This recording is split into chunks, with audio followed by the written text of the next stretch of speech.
Welcome back to our video production series. Today, we will show you how to use FlexClip AI product URL to video tool. Log in with your account first. Paste your product URL here.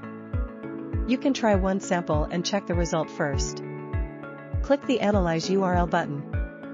AI will analyze this link and extract the product information, including the product name, description, and pictures.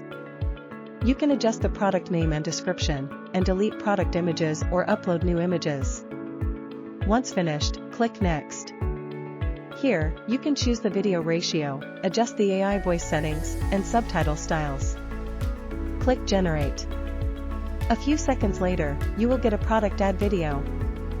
Back to the front page, you can click the Upload Manually button and enter your product name and description. Click the Add Media button to upload product images from your computer. The following steps are the same as the first mode. On the editing page, you can edit this video to perfectly meet your needs, such as adding videos, images, audio clips, applying special effects, etc. That's all for today's tutorial.